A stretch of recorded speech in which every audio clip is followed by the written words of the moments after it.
We're on the water today, guys. It is hot. Summer is officially among us, okay? And depending where you're at in the country, summer is going to be creeping its way towards you guys, these hot temperatures. I'm going to share with you today 5 summer mistakes I believe anglers make.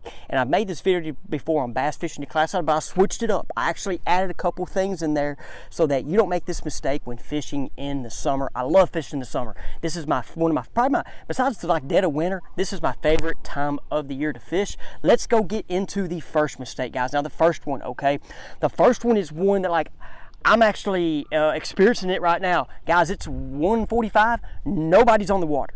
Nobody's on the water right now. The first mistake is not fishing in the middle of the day of the heat in the summer. Now, guys, there are times where this is really a good time to fish. One thing I know about the summer that happens to me more than other times of the year really is the lunar table. If, guys, that lunar table shows it, the feeding window, that middle part of the day, and you have consistent weather leading up to it, guys, it's a big thing, consistent. If you have consistent periods of sun and hot leading up to that period of the day, guys, I'm going to tell you right now, the middle part of the day is the best time of the fish. Definitely in the sun. What happens is, guys, in the summer, these hot temperatures, the sun gets these fish positioned in certain areas. It could be offshore areas, shallow areas. It gets them positioned to cover specifically with these hot temperatures. And, guys, it is a great time to go out and catch them because they will feed and feed and feed. Guys, I'm telling you, don't miss out on it. Missing fishing during that middle part of the day. And like I said, guys, if the weather's kind of inconsistent leading up to it with that lunar table, you know, don't always go by the lunar table. But for me, that lunar table, if it shows that 2 to 3 o'clock window and you have consistent weather going up to it, it's a good time to go out there. I love fishing in this hot part of the day. And like I said, there's nobody out here right now, okay? Nobody, okay? So that is the first one. Now, the second one, guys, we're gonna go out in the water and do a little chest footage, okay? I'm gonna do a little chest footage with it. Let's go see what the second mistake is. Now, the second one is this right here, fishing shade lines, okay? Now, here I am. I'm on this bank right now, and how this lake's kind of set up, I don't want to say the directions kind of mess it up exactly, but you kind of seeing the shade kind of get formed. That sun's right there, so the sun's above us, and it's starting to go that way. So this bank's going to have more shade on it as the day gets longer and longer. These fish are going to understand this and position it. One thing I'm also seeing here, guys, is you see there's some trees that are falling down. There's a bunch of bunch of brim and stuff in these trees, so there's a lot of places for these bass to kind of hang out. And these shade lines is something that a lot of people miss out on. It's real big on rivers. Like, let's say there's a small little river, okay, like it could be, you know, Arkansas River, small little river, whatever you're at, and those little overhead trees, okay, where there is just a little bit of shade, is a spot for them dudes to hang out. I'm just picking up this giant glide bait today, throwing it. I probably would throw a frog up there, swim jig, a fluke, not this giant glide bait and just make a bunch of splash and scare. I'm up here I'm gonna take a day of throwing the glide bait around and just seeing what we can get done here with the glide bait. So just disregard the glide bait. But guys, one thing about shade, okay, we're gonna talk more on shade, is docks. Docks is an easy one. I know a lot of people probably you're like, yeah, duh, Jimmy. Docks give off shade, and those fish will know how that shade gets positioned, and they'll hang out around it. But guys, let's talk about one that's real sneaky, okay? Talk about one that's real sneaky, and that is brush piles, okay? So you have a brush pile, think of that thing in the water, and then think of how that, there goes one up there looking at my glide bait right now. It's a little guy. The little guy, that's cool. But think of how that brush pile gives off shade. Okay, so when that sun hits it, where the shade is going to be, because that's one thing about it, is brush piles and your pieces of cover. Grass is another one. Grass lines offshore. All my guys up in north that have a lot of grass, you know. Here in Arkansas, we have some places where there's grass, okay? Texas, y'all know Toledo Bend, y'all got some areas with some grass, Rayburn, all them, okay?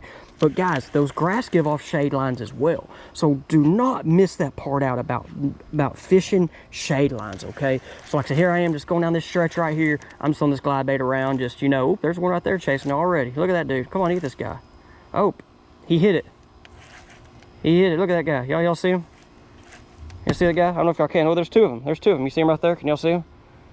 Yeah, it's kind of cool. He didn't want it though. He's just checking it out. He's just like, hey dude, what's up? All right, guys, let's go to the third one. Okay, guys, now let's get into the third one. Now, the third fishing mistake is one I don't think just people take advantage of in the summer that I grew up taking advantage of myself. But, guys, before we do that, I'm just going to share with you, I'm offering one-on-one virtual lessons. It's a consultant kind of meeting. It's kind of a time where, guys, if you want me to help you break down a lake, you send me the lake. If it's a deal where we talk about techniques, it's a 1-hour Google Meet session with me. If you want more information on it, go down and check out my Jimmy Eastling Fishing Facebook page. I used to do it with Fish the Moment, but now I'm offering it myself. I've had a bunch of people reach out for me to do it. We've been starting to get those up.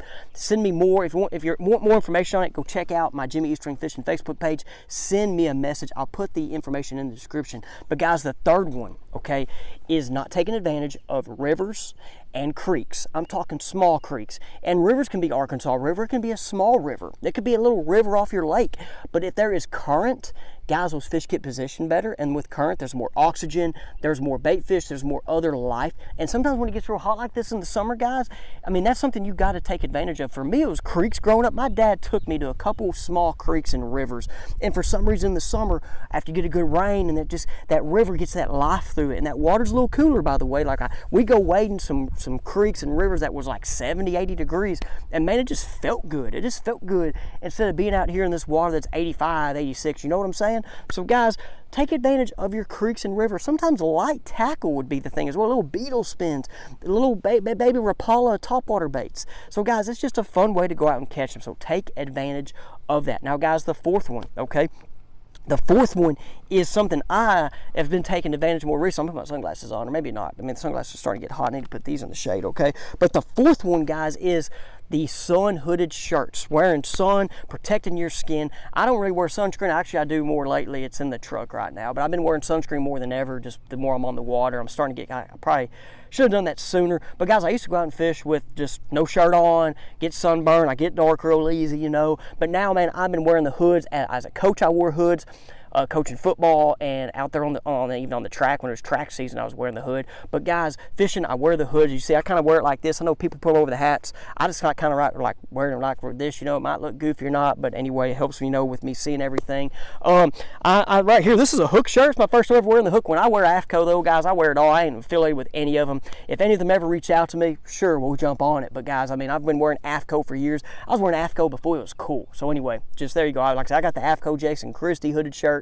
Had that thing since like 2018 or 19. So I love the hooded shirts for this time of year. Now guys, the fifth one is one I don't think people talk about a lot. And like this way, if you watched my video with bass fishing declassified, you're kind of realizing that, hey, he's, you know, I've switched this up just a little bit, okay? But the fifth one is, where is it at? We got a couple of them up here, okay? Oops, I don't want to knock my camera down. The fifth one, guys, are you ready? You ready for the fifth one? Okay. Is don't be afraid to throw big baits in the summer, okay? This is a time where they will eat some big baits. Like here's just a glide bait, for example. I got 3 rods with 3 big baits, really 4. I got one in the truck right now. Y'all know me, the flutter spoon is one, and then of course the big crankbait, okay? There are times, guys, kind of for me, guys, getting to where I'm throwing finesse baits or big baits. The in-between baits are not really there. I'm even trying to find a swim jig right now that's like an ounce or 2 ounces, like a big old giant swim jig. Like, I mean, I'm trying to find some big baits, okay? And like in the finesse baits is still a thing, 100% a thing. I'm now a sole believer on finesse baits, okay? But in the summer, there's a time to throw big baits, okay? For example, you know, with your glide baits, you can throw those glide baits around docks. You can throw those glide baits offshore. I know we see a lot of the offshore stuff, but man, throwing up around docks is great this time of year because you're searching for bass that are going to be eating, okay, bigger type of forage, brim, going to be some bigger gizzard shads that are up there shallower. And guys, y'all know me and my flutter spoon. If you've watched the channel enough or followed me the last 2 years, the flutter spoon is something I love this time of year. I've made it a year-round bait, but definitely in the summer, there's something about it that gets them fish fired up. And there's days they don't want it. There's days they do not want it, but when you find the days they do, you got to get it out there. Okay, so the flutter spoon is another one. Then y'all guys know, this is another example. Big old crankbait right here. This is a 500 DD by 6 cents. This is like more of a, I think that 8XD probably depth range, but the 10XD crankbaits. And I got a couple other crankbaits coming I'm trying to get a hold of that are actually like 30-foot divers. 30-foot divers. If you're still watching this, you've got to see it. But guys, hope you enjoyed this video. 5 summer fishing mistakes right there, okay? Okay guys, what is up? I forgot the new segment we have added to the videos, okay? The motivating word of the week, the encouraging word of the day. Right now, one of the titles is Faith Juice, okay? If anybody wants to share a title, an idea for this segment, go ahead. Faith Juice right now is winning it. And one thing I'm going to talk about as I just kind of went through it out there, fixing my boat. I've had a trolling motor cable break. I put one on, then I didn't put it on right, and I'm out there on the lake. And anyway, re-putting that on my boat just tested my patience. And not just that lately, but these kiddos, having these 2 kids in the house And then with just everything going on, our patience has been getting pushed and it's been running thin lately, more thinner than normal. And me, I've always been a pretty patient kind of person later in life. And guys, one thing about patience, as we're talking about fishing, I mean, you got to be patient on the water. And that's one thing, like water, I'm not even talking about like fish in the lake. Okay, guys, here comes my 2-year-old. He was outside. Let me go get him. You all right, James? What's wrong?